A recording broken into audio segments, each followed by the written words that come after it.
আসসালামু আলাইকুম ওয়া রাহমাতুল্লাহ। প্রিয় দর্শক, আজকে আমি পবিত্র কোরআনের অলৌকিক শক্তি এবং আমাদের প্রিয় নবী সাল্লাল্লাহু আলাইহি সাল্লামের দেওয়া এমন একটি ওজিফা আপনাদেরকে বলবো, যে ওজিফাটি আমল করলে আপনার ঘর থেকে দরিদ্রতা দূর হয়ে যাবে, অভাব নামক জিনিসটাই আপনার ঘর থেকে পালিয়ে যাবে ইনশাআল্লাহ। আল্লাহ তাআলা পবিত্র কোরআনে ইরশাদ করেন, যখন কোরআন তেলাওয়াত করা হয় তখন চুপ থেকো এবং শ্রবণ করো, তার ফলে রহমত নাজিল হবে। সুপ্রিয় দর্শক, যে কোরআন শুনলে রহমত নাজিল হয়, তা পড়লে কতটুকু রহমত নাজিল হবে তা একবার চিন্তা করে দেখুন। এই রহমত মূলত রুহের খাদ্য। আমরা প্রতিদিন সকালে ঘুম থেকে উঠে যেমন নাস্তা করি, তেমনি কোরআন শরীফ পাঠ করাটাও মূলত রুহের নাস্তা এবং খোরাক। ফেরেশতাদের মধ্যে শুধু হযরত জিবরাইল আলাইহিস সালাম কোরআন পড়তে জানেন, অন্য কোনো ফেরেশতা কোরআন পাঠ করতে জানেন না। তাই যখনই কোনো লোক কোরআন পড়েন, সেটা নামাজে হোক বা এমনিতে কোরআন তেলাওয়াত হোক, সেখানে সাথে সাথে ফেরেশতাগণ হাজির হয়ে যান। কারণ তারা যেহেতু পড়তে জানেন না,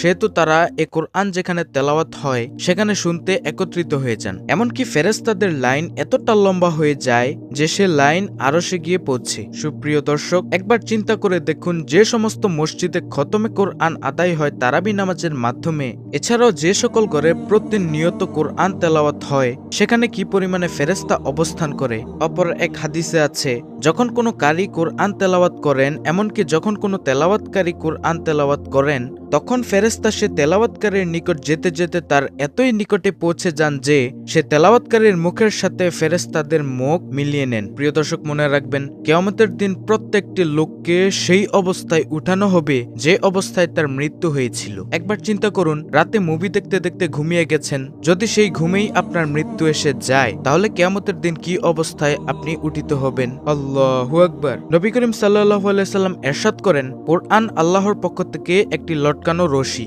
যার একটি মাথা তোমার হাতে এবং অপর মাথা তোমার প্রভুর হাতে। সুতরাং সে সকল লোক সৌভাগ্যবান যারা এই কোরআনের সাথে জুড়ে যান, মিলিত হয়ে যান, সব সময় কোরআনকে আঁকড়ে ধরেন। পবিত্র কোরআনে কিছু কিছু সূরা আছে যে সকল সূরার বিশেষ ফজিলত রয়েছে, তার মধ্যে সূরা ইখলাস। এই সূরাটি মাত্র 3 বার পাঠ করলে এক খতম কোরআন পড়ার সওয়াব পাওয়া যায়। এক সাহাবী নবী করিম সাল্লাল্লাহু আলাইহি সাল্লামের কাছে নিজের অভাব অনটনের অভিযোগ করলেন এবং বললেন, ইয়া রাসূলুল্লাহ সাল্লাল্লাহু আলাইহি সাল্লাম, আমার পরিবার অনেক বড়, কিন্তু আয় রোজগার কম। আমার জন্য দোয়া করুন বা আমাকে এমন একটি উপায় বলে দিন যাতে আমার দরিদ্রতা এবং অভাব অনটন দূর হয়ে যায়। প্রিয় নবী সাল্লাল্লাহু আলাইহি সাল্লাম ইরশাদ করেন, যখনই তুমি ঘরে যাবে তখন ঘরবাসীকে সালাম দিবে এবং ঘরে ঢুকে একবার সূরা ইখলাস পাঠ করবে। এটি দরিদ্রতাকে ধ্বংসকারী এবং দুর্বৃত্তকারী বড় ওজিফা। সুপ্রিয় দর্শক, তাই যখনই আপনি ঘরে ঢুকবেন তখনই পরিবারকে এভাবে আসসালামু আলাইকুম ওয়া রাহমাতুল্লাহ বলে সালাম দিবেন। এরপর শুধুমাত্র একবার সূরা ইখলাস অর্থাৎ কুল হুয়াল্লাহ সূরা তেলাওয়াত করবেন। এরপর হুজুর পাক সাল্লাল্লাহু আলাইহি সাল্লাম ইরশাদ করেন, যদি কখনো এমন হয় যে তুমি ঘরে গিয়েছো কিন্তু ঘরে কেউই নেই, তখনও তুমি এই আমলটি ছেড়ে দিও না, তখন তুমি আমাকে সালাম দাও।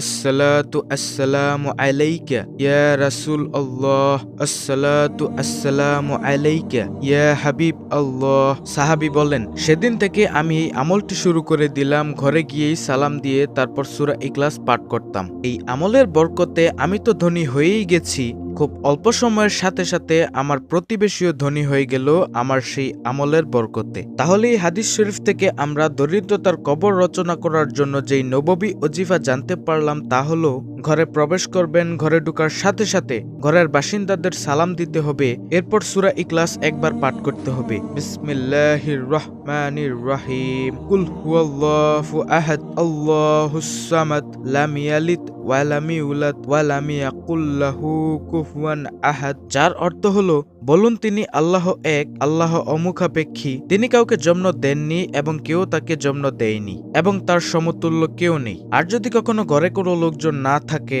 তখন আমাদের নবীজি সাল্লাল্লাহু আলাইহি সাল্লামকে সালাম দিতে হবে। এভাবে সালাম দিবেন, বিসমিল্লাহি আসসালাতু আসসালামু আলাইকা ইয়া রাসূল আল্লাহ। ইনশাআল্লাহ এই নববী ওজিফার বরকতে আল্লাহ তাআলা আপনার এবং আপনার প্রতিবেশীদের দরিদ্রতা দূর করে দিবে। আল্লাহ রাব্বুল আলামিন আমাদের সকলকে আমল করার তৌফিক দান করুন। আমিন।